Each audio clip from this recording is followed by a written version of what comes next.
मेरा नाम नीला है। मैं मेरे पति रवि के साथ एक बड़े शहर में रहती हूँ।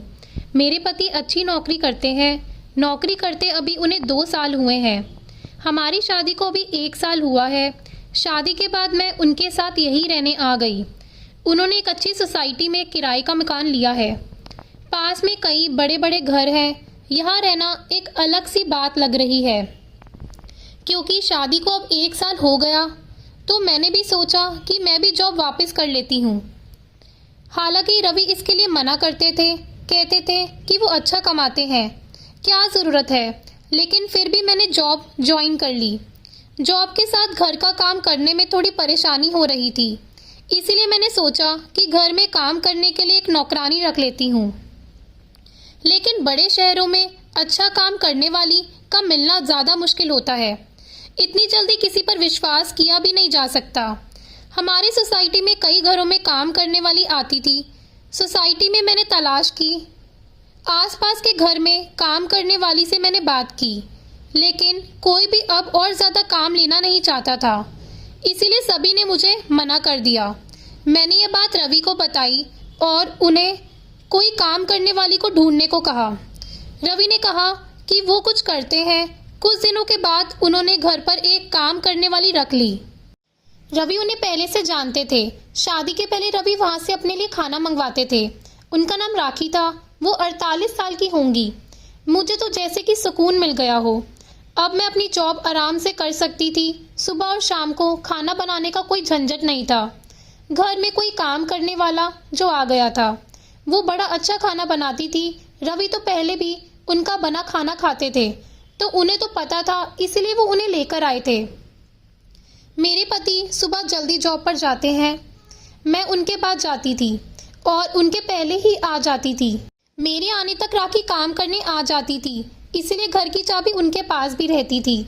शाम को आते समय मैं कुछ समय सोसाइटी की महिलाओं से बात किया करती थी। लगभग सभी को अब मैं जानती थी। शाम को सोसाइटी की सारी महिलाएं भी घूमने बाहर निकला करती थी। ऐसे ही एक दिन जब मैं उन सबके साथ बात कर रही थी, तब एक खबर मुझे पता चली। हमारे 5 घर छोड़कर ही एक परिवार रहता था। बड़ा रईस था। उनका वो खुद का घर था। उस घर में काम करने वाली एक लड़की करीब 19 साल की सुबह से घर पर नहीं थी। वो लड़की उनके घर का काम करने के साथ पर रहती भी थी। वो आंटी बता रही थी कि वो सुबह जब जल्दी उठी तब वो लड़की घर पर थी नहीं। फोन किया तो स्विच ऑफ था। सोसाइटी में किसी ने उसे जाते नहीं देखा। वो आंटी कहने लगी कि घर देखना होगा, क्या पता कुछ लेकर गई तो नहीं। लड़की तो अच्छी थी, लेकिन आजकल कब कोई बदल जाए इसका पता कहाँ चलता है। उस लड़की को मैं भी मिली थी। अच्छी लड़की है, बात तो अच्छे से करती थी। इतना ज़्यादा मैं उसे जानती नहीं हूँ। शाम की सारी बातें और घूमने के बाद मैं घर आई। रवि मेरे आने के कुछ घंटों बाद आते थे, लेकिन आज मैंने उनकी गाड़ी घर के बाहर देखी। वो इतना जल्दी आज कैसे आ गए, यही सोचते हुए मैं दरवाजे की ओर जा रही थी। दरवाज़ा मैंने अपनी चाबी से खोला, लेकिन वो नहीं खुला क्योंकि उसे अंदर से बंद किया था। मैंने डोरबेल बजाई, लेकिन कुछ देर खड़ी रहने के बाद दरवाज़ा नहीं खुला। थोड़ी देर बाद वो आए और उन्होंने दरवाज़ा खोला। रवि ने कहा कि तुम आ गई। उनके चेहरे पर एक अजीब सा डर था। मैंने पूछा, क्या हुआ, इतने डरे हुए क्यों लग रहे हो। वो बोले, कुछ नहीं, मैं नहा रहा था, दरवाज़ा मैंने अंदर से बंद कर दिया, आवाज़ सुनाई नहीं। उनकी बातें सुनकर मैं अपने बेडरूम में चली गई। सुबह से घर से बाहर थी तो मुझे बड़ी थकान हो रही थी। बेडरूम का दरवाज़ा बंद करना मैं भूल गई, तो हवा से इधर उधर हो रहा था।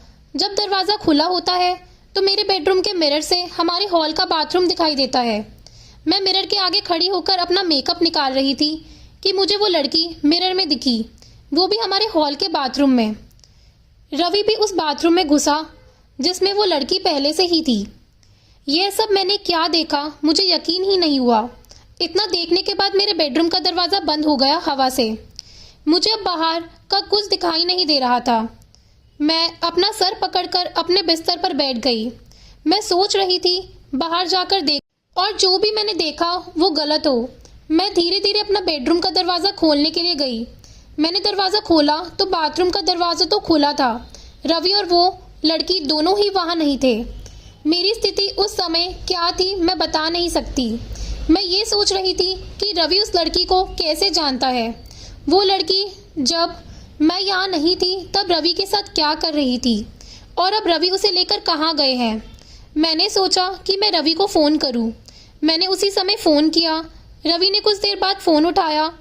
मेरे कुछ पूछने के पहले ही रवि ने कहा कि मुझे कुछ काम आ गया है, बस थोड़ी देर में आता हूँ। इतना कहकर रवि ने फ़ोन काट दिया। वो मुझसे झूठ बोल रहा था। आखिर ऐसा क्यों कर रहा था जो उसे मुझसे झूठ बोलना पड़ रहा था। मैं अपने आंसू रोक रही थी, अपने दिल को समझा रही थी कि रवि से बैठकर एक बार बात कर ले। अभी से कुछ भी मत सोच, शायद कुछ और बात होगी। लेकिन फिर यही ख्याल आता कि आईने में मैंने उसे देखा। थोड़ी देर बाद हमारी काम वाली राखी भी आ गई। उसने मुझे इस तरह चिंता में देखा तो पूछा, मैडम क्या हुआ? मैंने उसे कुछ नहीं कहा और अपने कमरे में चली गई। रवि करीब 2 घंटे बाद घर आए। उनकी शक्ल देखने पर मुझे गुस्सा आ रहा था। मैंने पूछा कि कहाँ गए थे? वो बोले ऐसे ही कुछ काम आ गया था। वो फिर मुझसे झूठ बोल रहा था। मुझे बहुत गुस्सा आ रहा था, लेकिन मैंने अपने गुस्से पर काबू किया क्योंकि घर में राखी थी। मैं नहीं चाहती थी कि ये बात बाहर जाए। मैंने सोचा कि रात में इस बारे में रवि से बात करूंगी। हम लोग दोनों खाने के लिए टेबल पर बैठे थे। राखी खाना लगा रही थी। खाने लगाने के बाद राखी बोली कि साहब बहुत अच्छा काम किया आज आपने। रवि बोले कि थोड़ा और लेट होते तो बस छूट जाती, इसीलिए मैं आते ही चला गया। मैंने पूछा क्या बात हो रही है? राखी बोली कि मैडम वो लड़की थी यहाँ पड़ोस में, उनके यहाँ काम करती थी और रहती थी। मैंने उनकी बात काटते हुए कहा, हाँ सोसाइटी में, सुबह से नहीं है। कहाँ है? राखी ने फिर कुछ ऐसा बताया जो मैंने सोचा भी नहीं था। राखी ने कहा कि वो छोटे से गांव की है। घर की हालत ठीक न होने के कारण उसे यहाँ काम करना पड़ रहा था। लड़की अपने घर जाना चाहती थी, लेकिन उस घर की मालकिन उसे जाने नहीं दे रही थी। उसे पैसे भी नहीं दे रही थी। उस घर में दिन रात उसे 8 लोगों का काम करना पड़ता था। जब वो काम पर लगी थी तब सिर्फ 2 ही लोग थे, लेकिन थोड़े दिन बाद 8 लोग आ गए, उन्हीं के परिवार के। उसने काम छोड़ने और जाने को कहा तो उन्होंने उसे कहा कि तुम नहीं जा सकती जब तक हमें कोई और दूसरी काम करने वाली नहीं मिलती। उसके पैसे भी नहीं दिए। काम करने वाली मिलना मुश्किल है, वो भी इतने बड़े परिवार के लिए। वो कैसे भी यहाँ से निकलना चाहती थी। उस घर की मालकिन उस पर नज़र रखती थी। उसकी हालत के बारे में मुझे पता चला। वो उस दिन सुबह आपके जाने के बाद यहाँ आ गई। आप लोग गए तब भी वो यहीं थी, बहुत रो रही थी। मैंने साहब को सारी बात बताई। अभी आपसे ज़्यादा मैं साहब को जानती हूँ, इसीलिए मैंने आपको नहीं बताया। उसकी मदद करने को कहा, इसलिए साहब उसे उसके घर की बस में बिठाकर अभी आए। रवि ने कहा कि इसीलिए मैं ऑफिस से जल्दी आया। जब मैं आया तो वो बाथरूम में छिपी थी, डरी हुई थी। मैं उससे बात कर ही रहा था कि तुम आ गई और वो फिर बाथरूम में छिप गई। इतना सब जल्दी में हो गया कि तुम्हें बताने का समय ही नहीं मिला और मैं उसे लेकर बस अड्डे चला गया। तुम्हारा फ़ोन आया तो मैंने सोचा कि घर जाकर आराम से सारी बात बताऊंगा। लड़की सीधी थी, वो खुश थी कि अपने घर जा रही है। राखी और रवि की बात सुनकर मुझे यकीन नहीं हुआ। राखी ने कहा कि बाहर छोटे शहर से काम करने वाले जो आते हैं वो भी इंसान होते हैं। ये बड़े लोग कब समझेंगे? अपने स्वार्थ के लिए उसे रखा था। उसकी बात सोचने लायक थी। इसी के साथ ही मेरे दिल ने एक तसल्ली भरी सांस भी ली। मैंने मेरे पति को कितना गलत समझा। उसने एक सीधी लड़की की मदद की। मैंने राखी को कहा कि अगर अब कभी भी तुम्हें ऐसा कोई और दिखाई दे तो तुम मुझे भी बेफिक्र होकर कह सकती हो। हम इंसान हैं, सभी अपना जीवन अपने हिसाब से जीने का हक रखते हैं।